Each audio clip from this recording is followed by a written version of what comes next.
자, 계속해서 61번부터 보도록 하겠습니다. 61번. 5개 소화전에 관한 설명으로 옳은 것은? 자, 이제 문제 보기에서 그 5개 소화전에 대한 설명 중에서 옳게 설명된 것 하나를 찾으시면 되겠습니다. 자, 1번. 호스는 구경 40mm의 것으로 한다. 자, 잘못됐죠? 40mm가 아니라 65mm가 돼야 맞는 거고요. 2번. 노즐 선단에서 방수 압력이 0.17MPa 이상, 방수량이 분당 130리터 이상의 가압 송수 장치가 필요하다. 자, 이것은 이제 5개 소화전 설비가 아니라 옥내 소화전 설비에 대한 거고요. 5개 소화전 설비 같은 경우에는 방수 압력은 0.25MPa 이상이고요. 그리고 방수량은 분당 350리터 이상입니다. 2번 틀렸어요. 3번. 압력 챔버를 사용할 경우 그 용적은 50리터 이하의 것으로 한다. 잘못됐죠? 50리터 이하가 아니라 100리터 이상이 돼야 맞습니다. 다음 4번. 5개 소화전이 10개 이하 설치된 때에는 5개 소화전마다 5m 이내의 장소에 1개 이상의 소화전함을 설치해야 한다. 4번이 옳게 설명된 거네요. 답은 4번. 다음 62번. 제연설비에서 배출풍도 단면적의 직경의 크기가 450mm 이하인 경우 배출풍도 강판 두께의 기준으로 옳은 것은? 자, 이거 보세요. 배출풍도의 강판 두께를 이제 구하는 문제인데, 자, 한번 정리를 좀 해볼게요.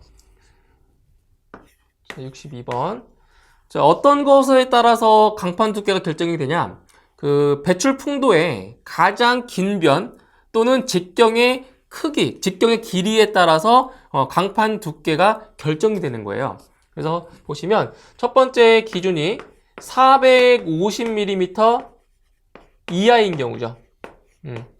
직경의 길이가 450mm 이하인 경우에는 그 강판 두께가 0.5 단위가 밀리미터죠. 그죠? 0.5mm 이상이 되는 거예요. 그죠? 강판 두께가. 자, 그 다음에 450mm 초과, 초과예요. 450mm 초과, 그리고 750mm 이하인 경우죠. 직경의 길이가. 자, 이런 경우에는 바로 0.6mm입니다. 0.6mm 이상. 강판 두께가. 자, 그 다음 750mm 초과, 다음 1500mm 이하. 1500mm 자, 이하인 경우에는 강판의 두께가 0.8mm 이상이 돼요. 0.8mm 이상. 자, 그 다음에 직경의 길이가 1500mm 초과, 그리고 2250입니다. 2250.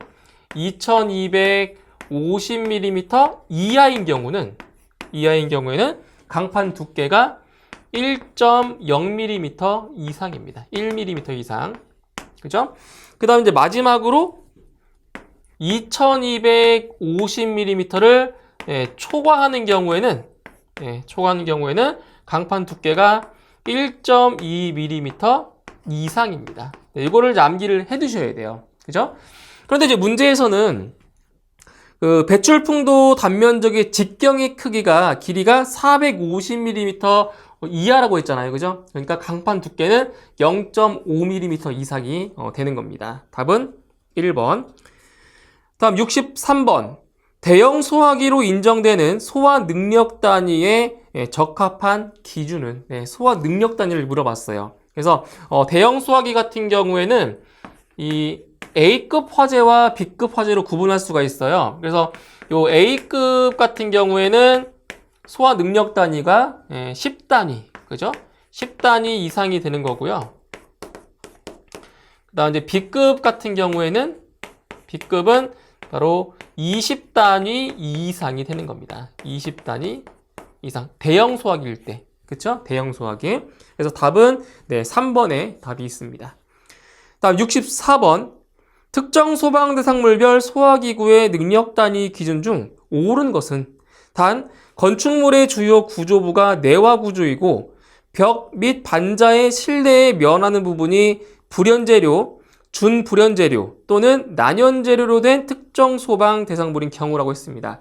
자, 이 문제의 그 괄호 그 조건을 보시면 주요 구조부가 내화 구조이고 그리고 이제 건축물의 그 실내에 면하는 부분이 그 불연재료, 뭐 준불연재료 또는 난연재료로 되어 있는 경우에는 그 기준 면적이 2배, 예, 2배가 되는 거예요. 2배. 아시겠죠? 그래서 보기 1번에 위락시설은 해당 용도의 바닥 면적 30제곱미터마다 능력 단위 한 단위 이상이라고 했는데 잘못된 거예요. 아까 말씀드렸죠? 기준 면적이 2배가 된다고요. 그래서 30제곱미터가 아니라 60제곱미터마다가 되는 겁니다. 2배가 돼야 돼요.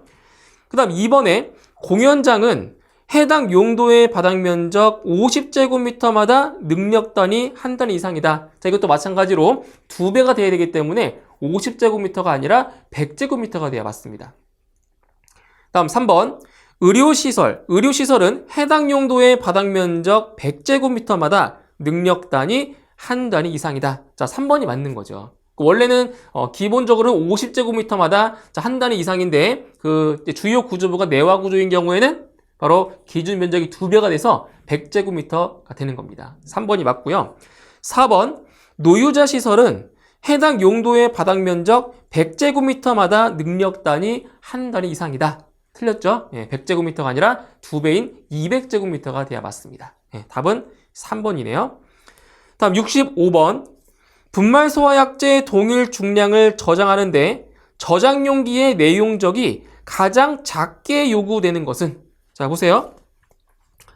자, 여기에서는 이제 분말 소화약제 같은 경우에는 크게 4가지로 분류할 수 있잖아요. 그죠? 1종부터 4종까지. 자, 제 1종, 2종, 그리고 3종, 4종. 이렇게 4가지로 분류가 돼요. 그쵸? 그때 이 저장 용기의 그 내용적인 기준이 있어요. 기준. 자, 어떤 기준이냐면은 제 1종 분말 소화약제는 그 소화약제 1kg당 0.8L예요. 0.8L. 그래서 여기는 0.8L per kg이 되는 거예요. 그러니까 소화약제 1kg당 저장 용기의 내용적이 0.8L라는 거죠. 그죠? 그리고 2종과 3종은 같아요. 내용적 기준이 똑같아요. 이거는 1L per kg입니다. 1L per kg.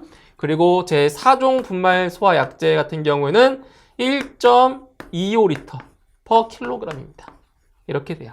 그죠? 1.25. 그래서 저장 용기의 내용적이 가장 적게 요구되는 것이 뭐예요? 바로 제 1종인 거죠. 제일 작죠? 그죠? 그래서 종수가 커질수록 내용적은 점점 커집니다. 그죠? 답은 1번에 제 1종 분말이 답이 되겠습니다. 다음 66번.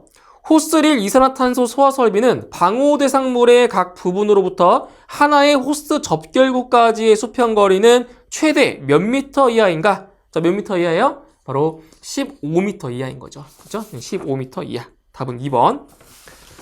다음 67번. 스프링클러 설비의 종류에 따른 밸브 및 헤드의 연결이 옳은 것은 단 설비의 종류, 밸브, 헤드의 순이라고 했습니다. 자, 보실게요. 자, 여기다 하나씩 좀 정리를 해볼게요. 자, 첫 번째 1번 보기에서는 어떤 설비가 나왔냐면 습식이죠, 습식. 자, 습식 스프링클러 설비 같은 경우에는 그 밸브는 알람 체크 밸브죠, 알람 체크 밸브.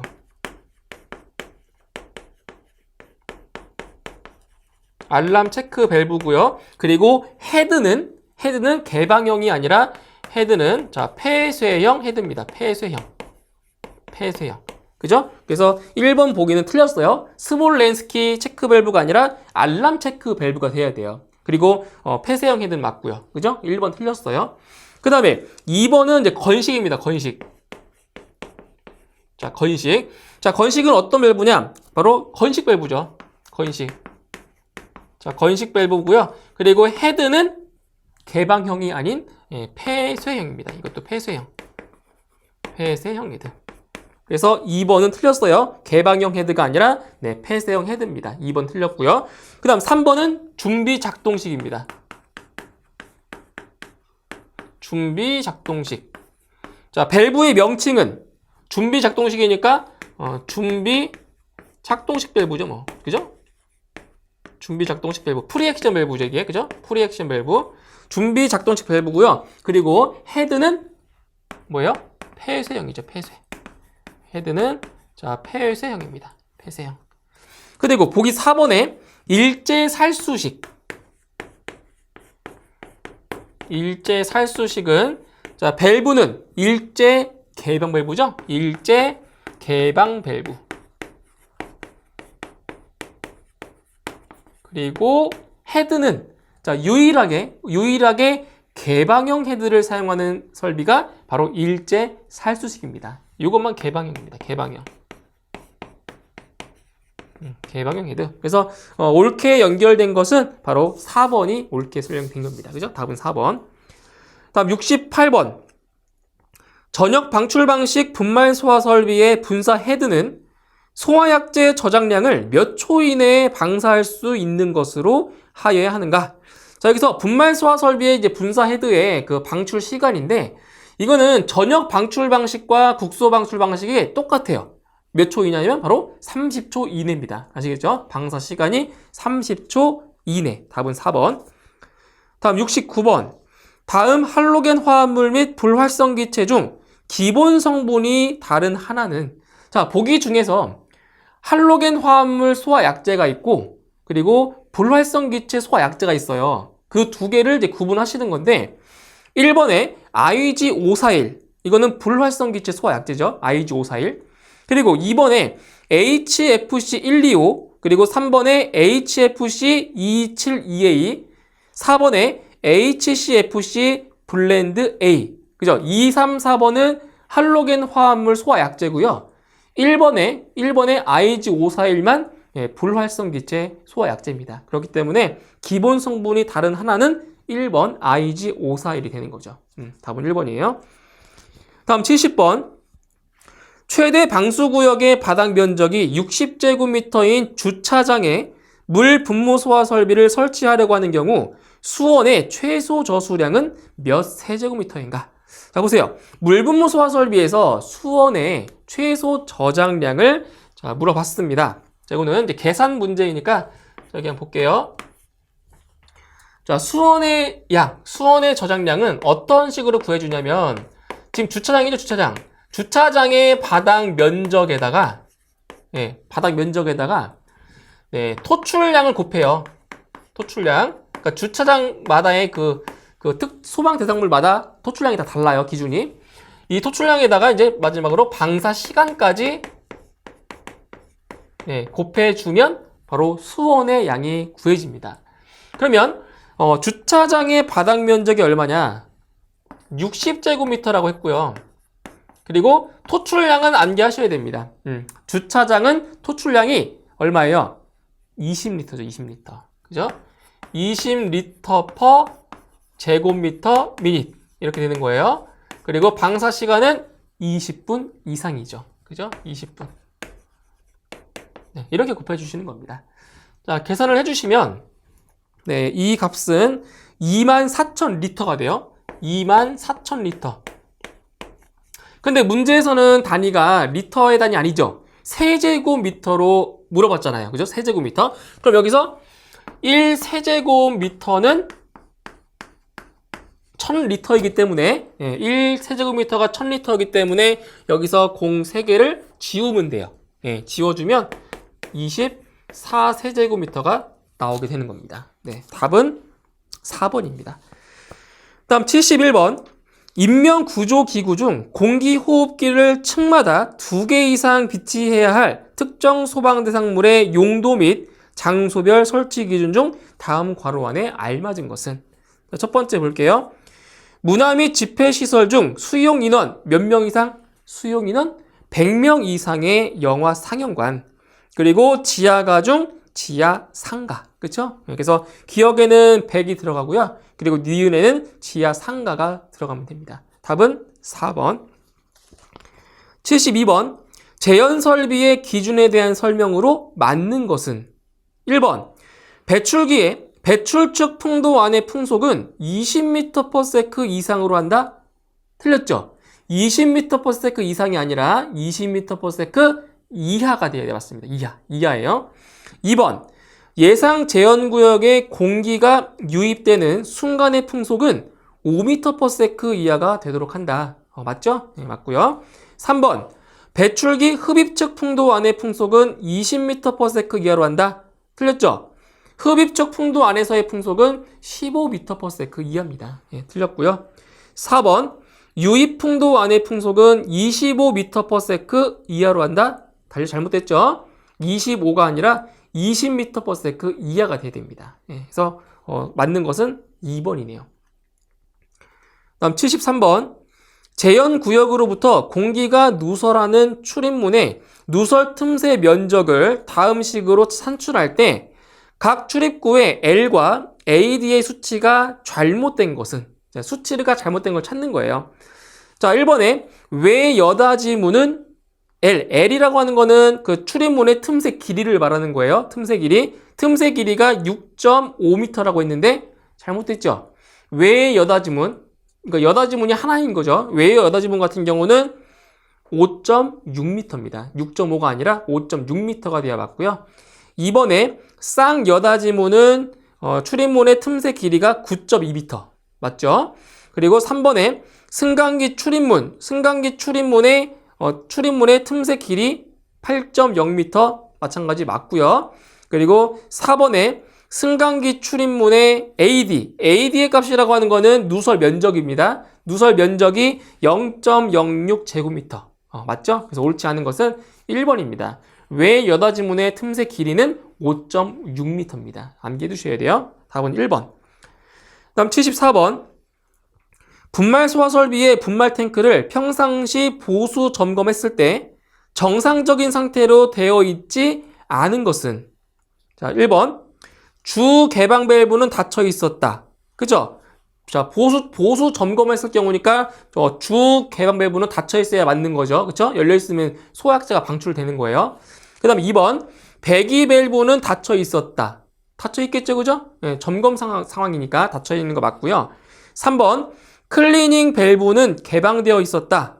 자, 클리닝 밸브는 청소하는 용도잖아요, 그렇죠? 그래서 클리닝 밸브 같은 경우에는 평상시 정상 상태일 때는 닫혀 있어요. 닫혀 있는데 청소할 경우에만 개방되어 있는 겁니다. 그래서 3번에 클리닝 밸브는 개방되어 있었다는 잘못된 거죠. 그렇죠? 다음 75번. 다음 설명에서 괄호 안에 적합한 수치는 어느 것인가? 내용 볼게요. 소화용 이산화탄소의 저압식 저장 용기는 용기 내부에 냉각 시설을 갖추어 영하 몇 도? 영하 18도 이하의 온도에서 2.1메가파스칼의 압력을 유지할 수 있는 자동 냉동 장치를 설치한다. 그죠? 그래서 기억에는 18이라는 값이 들어가고요. 니은에는 2.1이 들어갑니다. 이것도 암기를 해 두셔야 됩니다. 답은 1번. 76번. 근린생활시설 중 2번실이 있는 의원 3층에 적응성이 있는 피난기구는, 자, 여기서 적응성이 있다라고 하는 것은 설치가 가능한 피난기구를 말하는 거예요. 적응성이 있다는 것은. 그래서 근린생활시설 중에서 2번실이 있는 의원 3층에 설치할 수 있는 피난기구에는 미끄럼대가 있고요. 그 다음 구조대, 피난교, 그 다음에 피난용 트랩, 그리고 다수인 피난 장비, 마지막으로 승강식 피난기가 있습니다. 그래서 보기를 보시면 1번에 피난 사다리, 2번에 구조대, 3번에 공기 안전 매트, 4번에 완강기. 그래서 적응성이 있는 피난 기구는 2번의 구조대만 해당이 되는 겁니다. 답은 2번. 77번. 연결 송수관 설비의 방수구 구경은 얼마의 것으로 사용해야 하는가? 자, 연결 송수관 설비에서 방수구의 구경을 물어봤어요. 몇 밀리미터죠? 방수구는 65mm를 사용합니다. 그죠? 65mm. 답은 4번. 78번. 분말 소화 설비에서 사용하는 소화약제 중 제3종 분말의 주성분으로 옳은 것은? 자, 이것도 한번 정리를 할게요. 자, 분말 소화 약제는 네 가지로 분류할 수 있다고 했어요. 그쵸? 제1종, 제2종, 제3종, 네, 제4종. 이렇게 네 가지로 이제 분류할 수 있는데, 자, 여기서 각 종별 소화약제의 주 성분이 다 달라요. 그래서 제1종 같은 경우에는 바로 탄산수소 나트륨이죠. 주 성분이 탄산수소 나트륨이고요. 다음 제2종 분말 소화약제의 주 성분은 뭐예요? 탄산수소 칼륨이죠. 예, 탄산수소 칼륨. 그리고 제3종 분말 소화약제의 주 성분은 인산염 또는 인산암모늄. 똑같아요. 인산암모늄 또는 인산염이 되고요. 제4종 분말 소화약제의 주 성분은 탄산수소 칼륨. 탄산수소 칼륨 플러스 요소입니다. 요소. 이렇게 돼 있어요. 그죠? 그래서 그 보기를 보시면 이제 제3종 분말의 주성분을 물어봤으니까 뭐예요? 인산암모늄이 되겠죠? 답은 1번의 인산염. 1번이에요. 다음 79번. 연소할 우려가 있는 계구부에 드렌처 설비를 설치할 경우 계구부에 한하여 스프링클러 헤드를 설치하지 아니할 수 있는 조건으로 틀린 것은? 자, 잘못된 걸 찾는 거예요. 1번. 제어 밸브는 특정 소방 대상물 층마다 설치할 것. 맞고요. 2번. 드렌처 헤드는 계구부 위측에 2.0m 이내마다 한 개를 설치할 것. 잘못되어 있죠? 2.0m 이내가 아니라 2.5m 이내가 돼야 맞습니다. 자, 답은 2번이고요. 3번. 수원의 수량은 드렌처 헤드가 가장 많이 설치된 제어 밸브에 드렌처 헤드의 설치 개수의 1.6세제곱미터를 곱하여 얻은 수치 이상이 되도록 할 것. 맞죠? 4번. 수원에 연결하는 가압 송수 장치는 점검이 쉽고 화재 등의 재해로 인한 피해 우려가 없는 장소에 설치할 것. 4번도 네, 맞습니다. 그죠? 옳지 않은 것은 2번이네요. 다음 80번. 표준형 스프링클러 헤드의 강도 특성에 의한 분류 중에서 조기 반응에 따른 스프링클러 헤드의 반응 시간 지수로 적합한 것은? 자, 이거 하나 정리 좀 할게요. 자, 80번 문제는 그 스프링클러 설비에서 그 헤드의 이제 반응 시간 지수를 지금 물어본 거예요. 그래서 총 세 가지로 분류를 할 수 있죠. 세 가지. 그죠? 조기 반응이 있고요. 그 다음에 특수 반응이 있죠. 특수 반응. 그리고 마지막으로 네, 표준 반응. 이렇게 세 가지로 분류할 수 있어요. 그죠? RTI라고 해서 시간 반응 지수예요. 그래서 먼저 조기 반응 같은 경우는 그 RTI 값이 얼마냐? RTI 값이 50 이하예요. 50 이하. 그러니까 단위는 이렇게 돼요. 단위는 미터 곱하기 세크, 그러니까 루트 이렇게. 예, 이게 단위입니다. 단위. RTI의 단위예요. 그다음 특수 반응은 RTI의 값이 50을 초과하고 80 이하인 경우를 바로 특수 반응이라고 합니다. 특수 반응. 그리고 마지막으로 이제 표준 반응 같은 경우에는 80 초과 350 이하인 경우 이것을 표준 반응이라고 하는 거죠. 근데 이제 문제에서는 이제 조기 반응을 물어봤으니까 얼마가 돼요? RTI의 값은 50 이하가 답이 되는 겁니다. 이렇게 해서 답은 1번입니다. 자, 여기까지 해서 80번 문제까지 같이 풀어보았고요. 자, 오늘 강의 내용 잘 정리해 주시고요. 저는 다음 시간에 다시 뵙도록 하겠습니다. 수고하셨습니다.